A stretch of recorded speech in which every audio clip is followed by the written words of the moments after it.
The mission hasn't changed. Tomorrow comes. Tomorrow comes.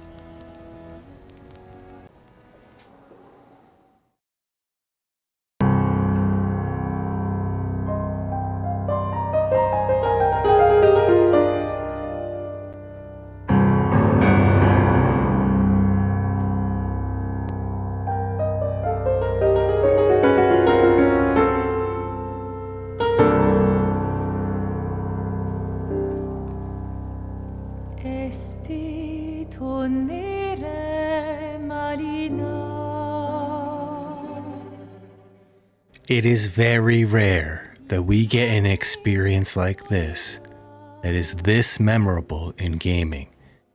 I can count on one hand, Baldur's Gate 3, Cyberpunk, but even beyond that, Metaphor, I would put this above those. This game has climbed possibly into my top 10 games of all time.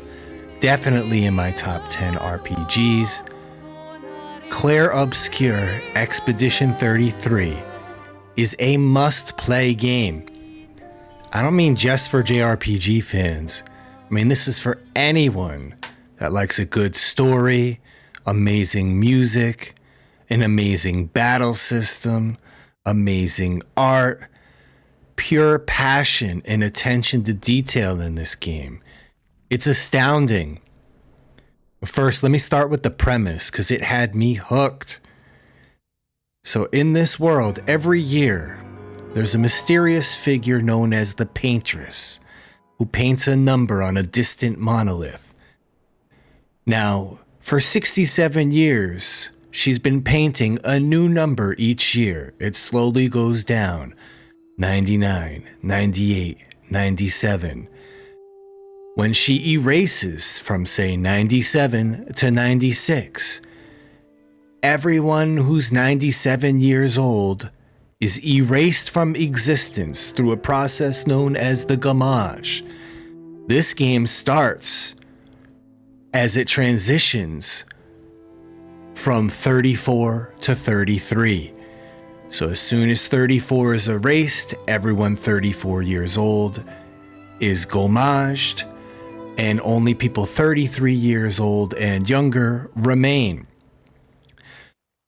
Quite intriguing. It is explained. There's a lot behind it. But this concept just really pulls you in. Now, in this world, everyone is confused. No one knows why the Paintress does this. I'm here. And in an effort to figure this out, they set out on what's called expeditions, which is led generally by people that are the oldest age group left. You can volunteer, however, if you're outside this age group, which you'll see. So this game starts with Expedition 33, venturing forth to figure out, why is the Paintress doing this? Why are people being gommaged? Can we save the people that are left? Now, a lot of this is metaphorical. There's a painter vibe here. Clair Obscur itself is a play on the contrast between light and shadow, which is a big theme in this game. Now, this is going to play out amazingly, but let's dive into some other stuff.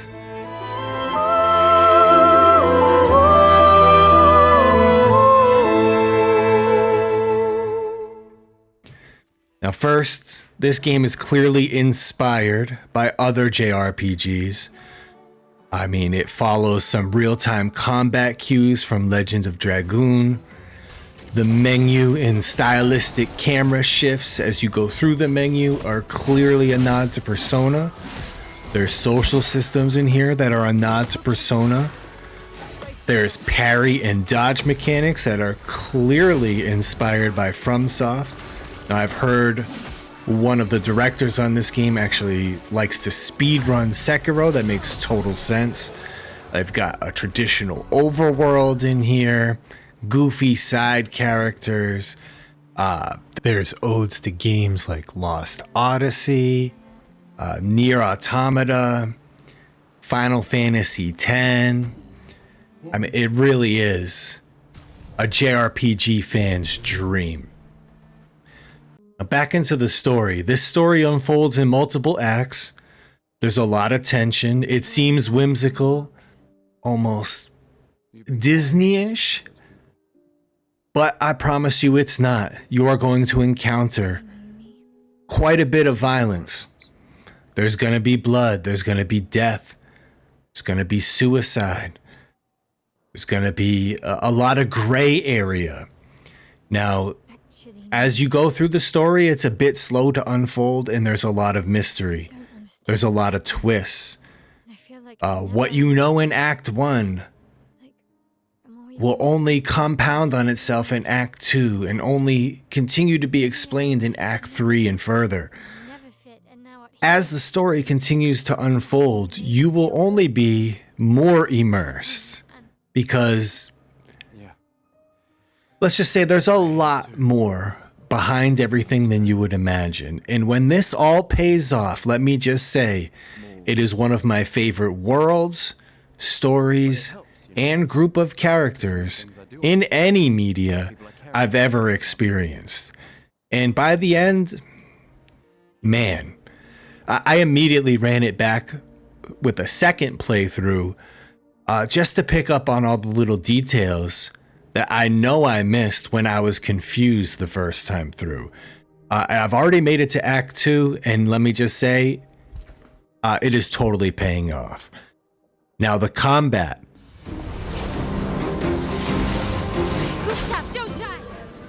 The combat in this game is amazing. It is a turn-based game, but there's a lot of real-time stuff in here. Like I said, there's parrying, dodging, jumping, counterattacks. And there's pretty strict timing here. I think it was 0.15 milliseconds on the parries, 30 on the dodges. I mean, we're talking like FromSoft games here. So it's not purely turn-based. There is some reaction, timing-based, skill-driven gameplay here. You're going to be engaged all the time. Each character in this game has very unique mechanics. They all synergize in clever ways with themselves and each other. There is a lot of forethought that goes into this. For example, you have a character named Lune who is a spellcaster, a mage. Now, her mechanic is something called stains. So, say she casts an ice spell, and that ice spell does damage, but also applies an ice stain. And on her screen, she has 4 slots. Each one can occupy a stain. And as you build stains, you'll notice your other spells can consume existing stains for extra effects like boosted damage. So you're in a constant kind of ladder where you're using the correct spells to take advantage of weaknesses and whatever situation the battle's presenting, but also building towards a greater goal. I need 2 ice stains for my fire attack to consume to do more damage. Well, I need to build 3 separate stains, a green earth stain, a fire stain, a light stain, and now I can use my higher tier lightning attack, and because I have those 3 stains, it will not do its normal damage, it will do increased damage. There's a lot of payoff for mastering these characters. And there's a lot of characters that can do setup. For instance, maybe Gustav applies a mark on a character, which then goes to Mael, who has a pierce move that does increase damage to marked enemies. But this move also needs to be done in the Virtuoso stance, which does 200% more damage, which you have to think of a turn ahead of time. It really is quite amazing, and it's one of my favorite battle systems ever. This type of party dynamic where everyone works together so smoothly is just a joy to play.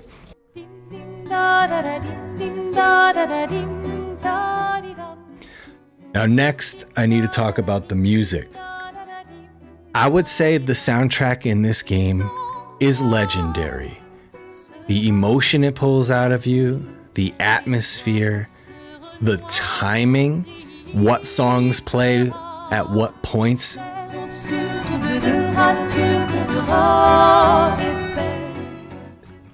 In the story is also incredibly decided. Even more impressive, this composer, and excuse me if I butcher this, Lorien Testard, complete unknown, found on a gaming forum uploading work to SoundCloud for a few dozen guys on a message board thread. Now he has a legendary soundtrack and a legendary game. I think I read this was #1 on the Billboard classical chart a week after this game came out. Well deserved. I added it on Spotify. It's amazing. In fact, let me play a couple of my favorites here. Clair obscur, voir des hauts pins, tu trouveras sans elle.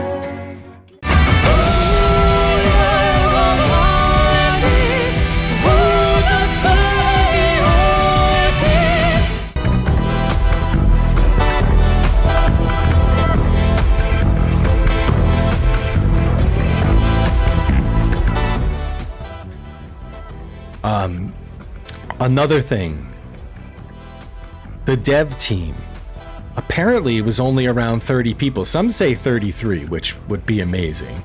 I don't know if that's extra internet lore, but that would be amazing. A passion project of ex-AAA developers that wanted to work on something they love. And they did an amazing job. It's hard to even believe with the cinematography. It's just, the game is on a level that if you told me 500 people worked on this, I would believe you. It really is incredible what they've achieved here. The cutscenes, the story, the secrets. When you finish this game, there's a lot of extra endgame stuff, super bosses, extra levels that really expand on the story and the characters. It's just amazing. I had a blast. I platinumed it on PS5. Took me about 50 hours. I'm in Act 2 now on Game Pass. I'll probably platinum it on there as well, whatever they call it on Xbox. Just amazing. Just amazing. Can I say this game came out at $49.99? I actually got it for $44.99 because it was on sale the first week as well. So in an age where we're being nickeled and dimed by AAA devs, the best game of the year was released by a AA dev for much less money. So there's that.